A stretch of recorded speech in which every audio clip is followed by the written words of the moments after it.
जय हिंद students, welcome back again. This is Divyanshu Pandey.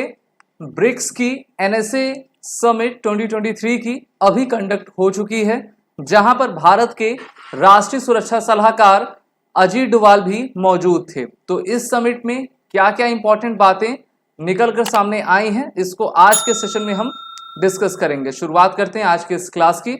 जैसा कि हम सभी जानते हैं कि ब्रिक्स 5 कंट्रीज का एक ऑर्गेनाइजेशन है, जिसमें ब्राजील, रशिया, इंडिया, चाइना और साउथ अफ्रीका शामिल हैं।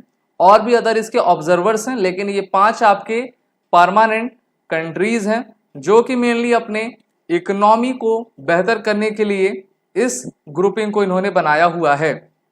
13th ब्रिक्स की एनएसए लेवल की मीटिंग अभी साउथ अफ्रीका के जोहान्सबर्ग में आपकी कंडक्ट कराई गई, जहां पर इसमें सबसे इंपॉर्टेंट एजेंडा पॉइंट टेररिज्म रहा है कि कैसे विश्व में जो आपका टेररिज्म बढ़ता जा रहा है वो विश्व के लिए शांति और सुरक्षा को स्थापित करने के लिए एक सबसे बड़ा चुनौती बना हुआ है।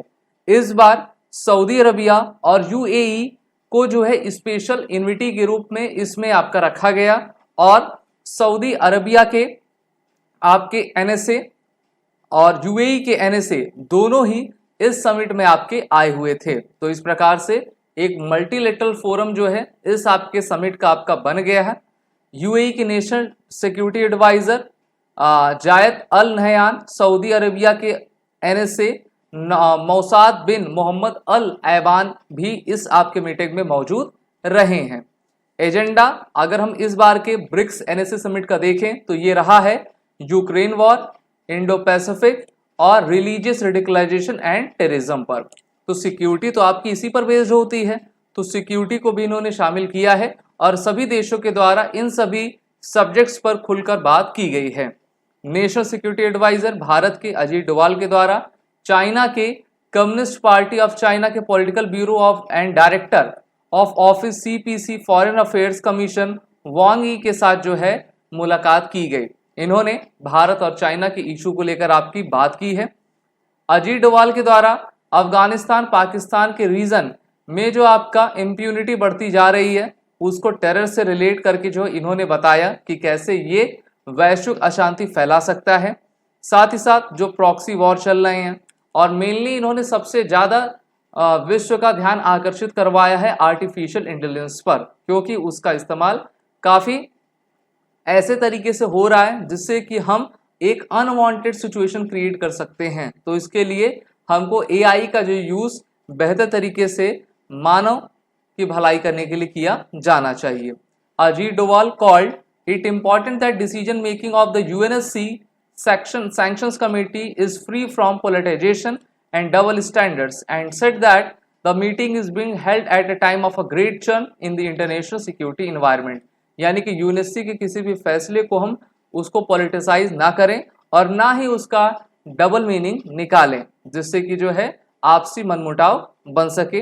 ग्लोबल सिक्योरिटी की सिचुएशन को देखते हुए जो टेंशन अराइज हो रहे हैं उस पर सभी लोगों को मिलकर काम करने का एक भरोसा लक्ष्य दिया गया है। साथ ही साथ जो ग्लोबल इकोनॉमी कोविड-19 से प्रभावित हुई है उसमें हम अपने ट्रेड की सिक्योरिटी को कैसे बेहतर कर पाएं, इस पर भी अजीत डोभाल और उनके काउंटर पार्ट्स ने चर्चा की है। He also appreciated the cooperation extended by the South Africa for India's G20 presidency and assured India continued support for South Africa's BRICS chairmanship this year।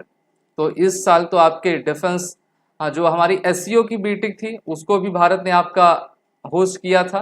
BRICS की मीटिंग आपकी साउथ अफ्रीका के द्वारा इस बार presidentship की जा रही है, तो उसके लिए भी इनको बधाई दी गई है भारत की तरफ से।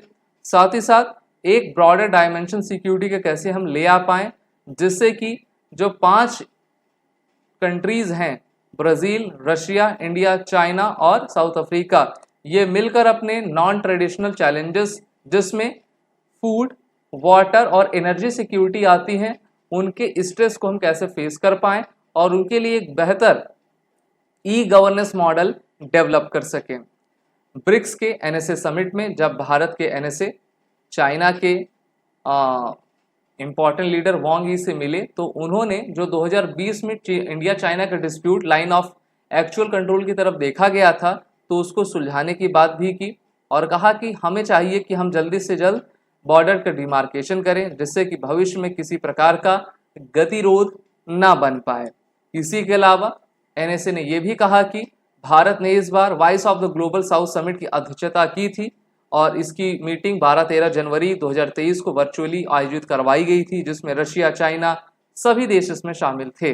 भारत अपने वसुधैव कुटुंबकम की नीति को लेकर आगे बढ़ रहा है और उसको सबका साथ चाहिए। तो काफ़ी अच्छी ये मीटिंग रही जिसमें आपकी सिक्योरिटी से रिलेटेड सभी इश्यूज को इसमें टच किया गया। आप सभी defence aspirant SSB crack exam के सभी चैनल्स को सब्सक्राइब कर लें और हमारे कोर्सेज में इनरोल हो जाएं। साथ ही साथ वॉरियर 10 कोड का यूज करें जिससे कि आपको 10% का फ्लैट डिस्काउंट हमारे सभी कोर्सेज में मिलता जाए। जय हिंद। अगर आप एक डिफेंस एस्पिरेंट हैं और SSB interview, NDA, CDS, AFCAT जैसे एग्जाम्स के लिए प्रिपेयर कर रहे हैं तो आप एसएसबी क्रैक एग्जाम्स के कोर्स को चेक करना ना भूलें। आप हमारी लर्निंग एप्लीकेशन को गूगल प्ले स्टोर से भी डाउनलोड कर सकते हैं।